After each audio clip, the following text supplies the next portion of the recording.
Hello, everyone. Um, I'm so used to saying Frequency Bone Summer Music Connection, and here we are, it's February. So I guess it's the Frequency Bone Winter Music Connection today. And from all the videos that I put up, I do get feedback from several people around the country and other parts of the world for those who are interested in this type of discourse about trombone playing, but more importantly about music as a living thing. And I got a very, very nice note from a man in New York City named Jacob Elkin. And I said, look, you can ask me any question you like. And so he wrote me a question, and I thought, instead of just answering through the email, I'll answer it on a video, in case others might think it's useful for them. I've addressed this issue in different ways before, but I think his question might help focus it for a lot of people who might have this question. So let me get to the question. Let me see what it is.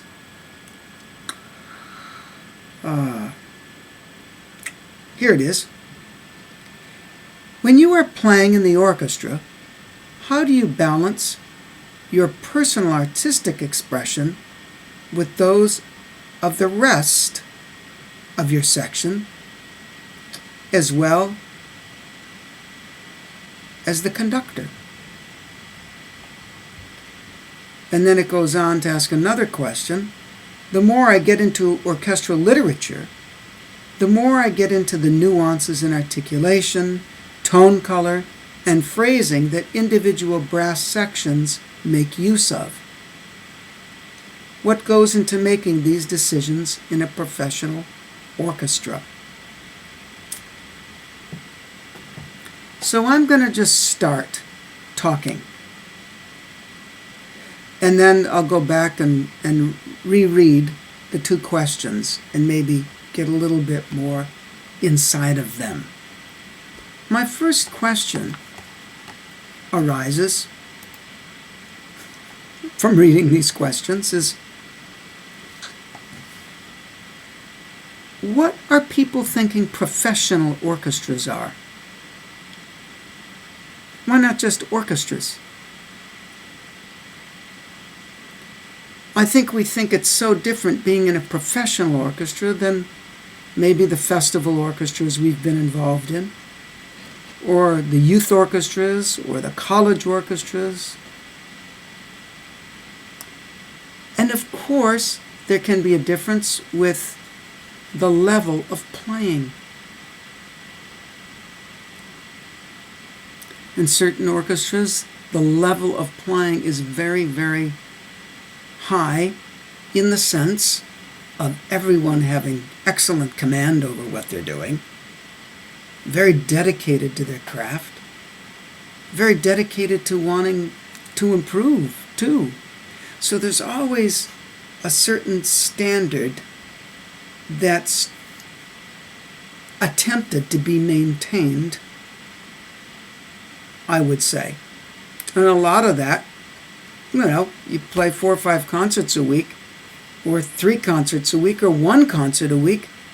You got to be on your toes for your own personal need to want to do your best.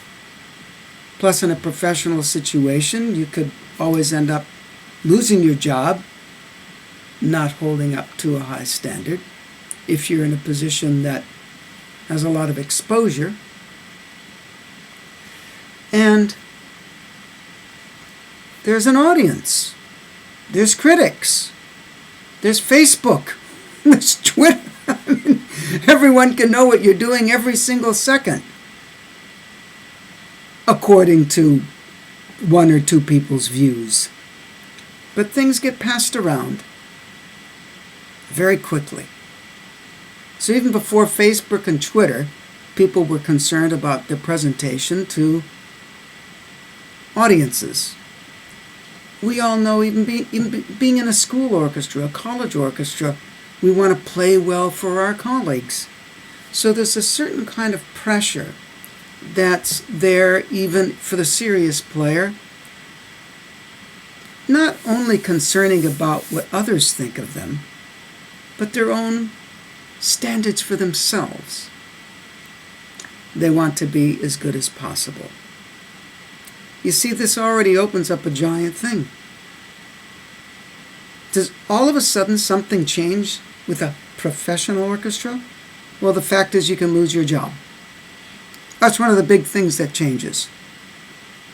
The other thing is the level is higher, and the demand on you to maintain a high level is stronger.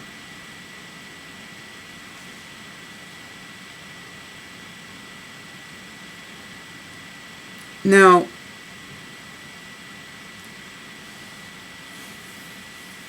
I was interested, first of all, in wanting nuances and color and variation in orchestral playing since youth orchestras in high school. I would hear the violins and the oboe and the horn and doing all these things, and trombones don't play a lot of solos in orchestra, but we have section playing. Now,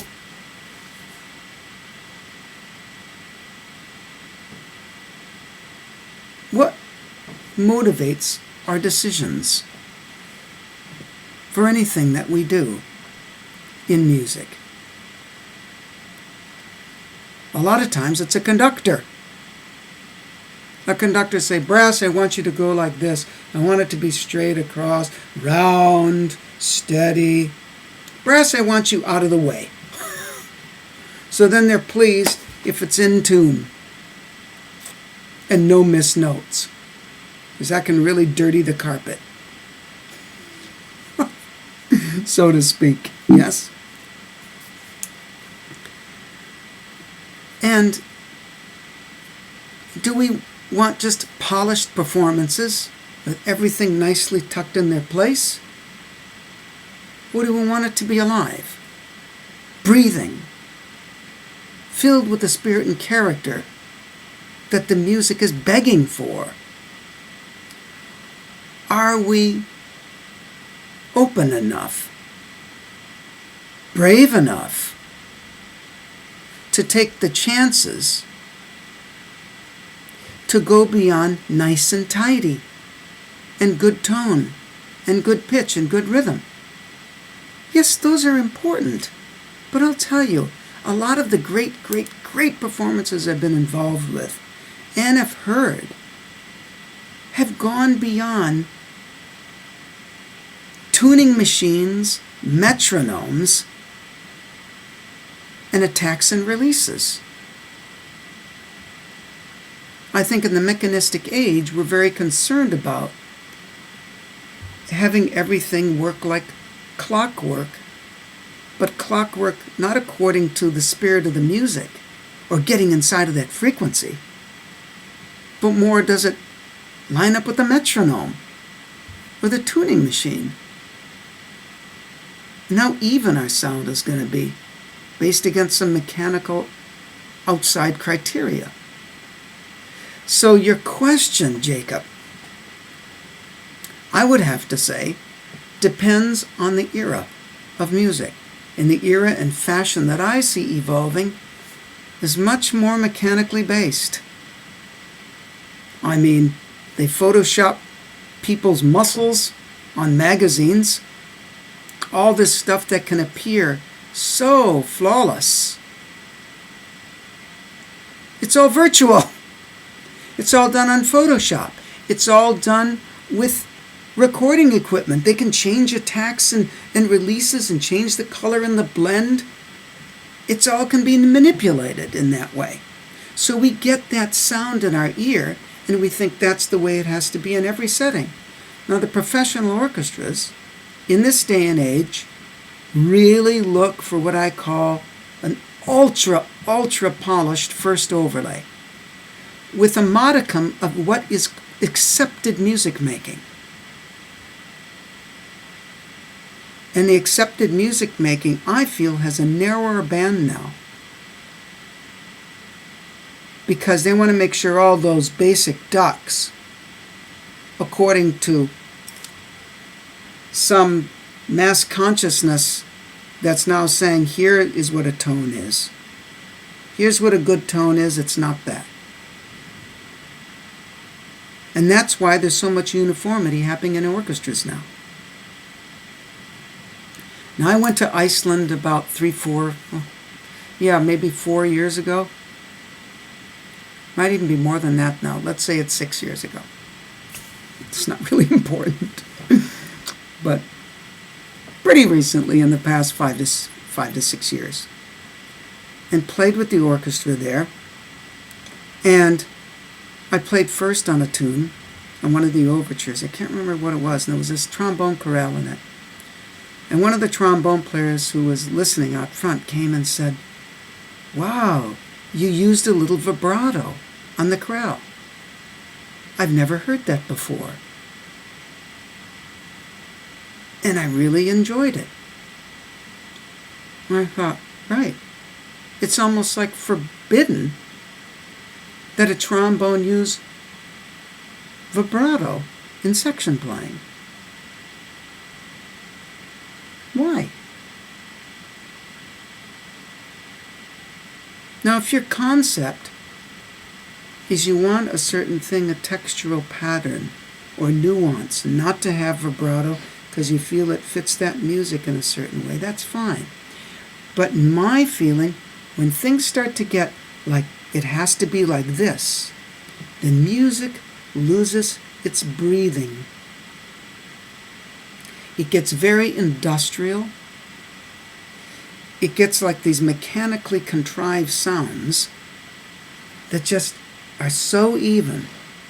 And a friend of mine, a violist, great violist, Stephen Rosen in the Cincinnati Symphony, we were talking, and we grew up together actually, we were talking about this over-obsession with evenness.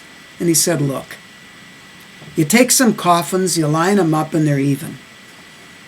And the point is, in that statement, is that things can start to sound dead.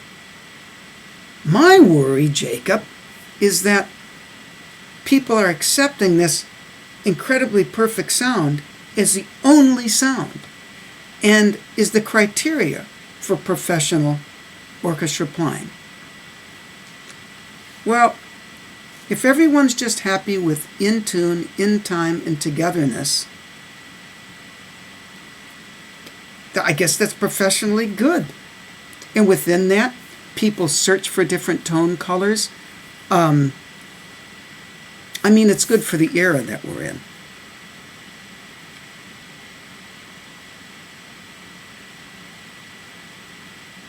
Fashions come and go. And one day, this fashion will be out. And something else will be in. That's the nature of things. Is it always evolutionary? Meaning, is it always evolving to a higher stage? Depends what that higher stage is and what motivates that higher age. It might not be higher. It just might be a result of a fashion that evolves from different reasons other than a more exalted state of existence. So, I think it's important in any age to have a dynamic contrast. Now it seems like edgy is out. Can't have any edge in there unless maybe there's a few things that really call for it. Otherwise, it always has to maybe be beautiful. But that's very subjective. That's very subjective. And this is my point. Each person needs to build their relationship with the music. And from that, being inside of that, building their own relationship, they can feel maybe what that living life of the music calls for. Now, let's go back to your questions because I've went on for a while. But that was just to give you a picture of where I was coming from a bit. When you are playing in the orchestra, how do you balance your personal artistic expression with those of the rest of your section, as well as the conductor? Well, hopefully you can get into a section where you can talk with people about it and come to a mutual understanding. If people are too different and too stuck in their schools of playing, it's going to be a tough one. That's going to be a tough one. However, it's probably getting less tough now because there's less schools of playing. There's less schools of playing, especially I see in the United States. And actually, I think it's going through other parts of the world. Years ago, you could tell the difference of orchestras and what would come from the various different lands where those people were living and their culture. I'm not so sure you can feel that as much anymore. Probably certain things, yes, of course, but it's not as drastic as it used to be. Is that good? I don't know about that. I'll let that for your contemplation and others who take an interest in such things. So, being in a section where you can communicate with people, like, hey, what do you guys feel about this piece? Can you go a little wild here and get out of our little even box? Can we put a little something in it where the sound wants to breathe? Even in Schubert. Oh,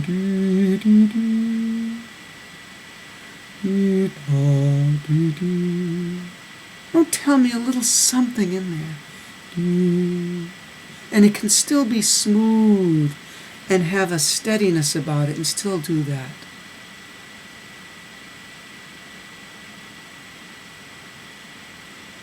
Just to think tone color is only changed by changing equipment is narrow-minded and actually doesn't get inside of the core for why that tone color would be different. To use equipment to enhance and to help support what we're trying to do tone color-wise, it's different. And I know a lot of people do it for that reason. So I'm not saying no one does, but I'm saying there's a distinction. And sometimes just playing an equipment that you can do more of what you can do on it because it suits you better is important as well, of course. So then you have to balance your own thing. You take it to a section and you want to talk about it and you come to something together and then the conductor wants you to do something. Well, if the conductor wants you to do something, you got to do the best you can to finesse that, especially if it really goes against the grain of what you feel. If it goes against the grain of what you feel, you have to find a way that you can to put some of your feelings into it inside of what the conductor wants. And a lot of times professional situations are like a prison that way. If you're feeling something strongly and you can't do it. But you can try to find the freedom. Where is that little space where, you know what, that little thing that I was feeling actually could move inside of the environment that the conductor wants. Maybe I just can't do as much of it, or as little of it. So there are ways. And then it says the more I get into orchestral literature, the more I get into the nuances in articulation, tone, color, and phrasing that individual brass sections make use of. What goes into making these decisions in a professional orchestra? And as you can see, I got spun off for a while on the word professional. Well, I think it's important that someone have a warehouse or palette, a spectrum of articulations, dynamic contrasts, and timbre color, which is different than dynamic contrast. All of these are embodiments,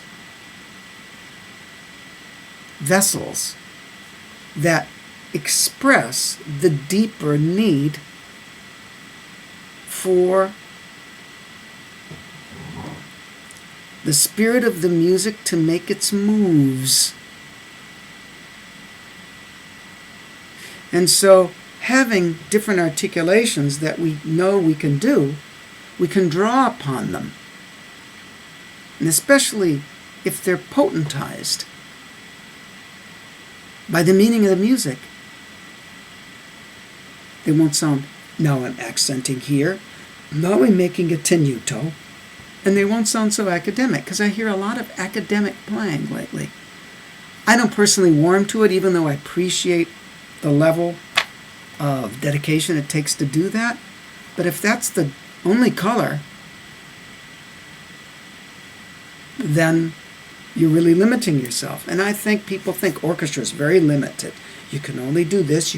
Trombones can't use any alternate positions. I've heard that. I've heard that from many players. What a crock.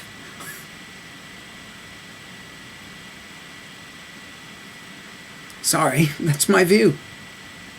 Some alternate positions might be extremely useful for the music, for the nuance, for the shading, not just for technical ease. And so, I don't know how many sections are utilizing a lot of our different articulation anymore. I think a lot of places are steering away from really abrupt, dong, dong, really hard, firm, certain kinds of articulations and beginnings of notes. And they're running away from really short playing, I've noticed. Everything is much longer, much longer. And so, is the need for much greater nuances even needed? Or do people want it? That is an interesting question. That's why I brought up, well, in this particular era of music, what's called for? I think there's, if you really want my view, I think in a lot of orchestral playing now, there's a parameter. And there always was an orchestra. I mean, in every situation, you can't do exactly what you want to do. Of course not. But is the school of playing dominating more than what the music's calling for? And I think there is a lot of that going on now. And so you're going to have to figure out your professional toolkit, knowing that to talk with people and to come to some agreements and be flexible enough to change when the conductor wants something, that's going to be different. String sections have a huge acceptable palette of different articulations. Seems like the brass playing doesn't.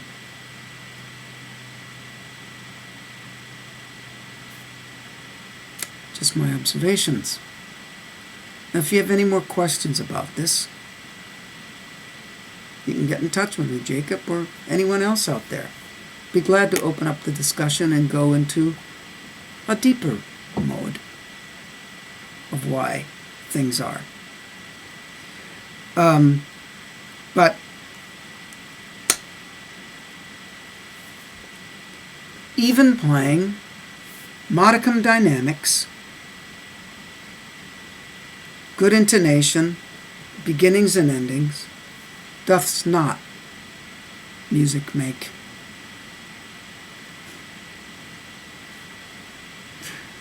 So, enjoy the journey and discovery, and never lose that.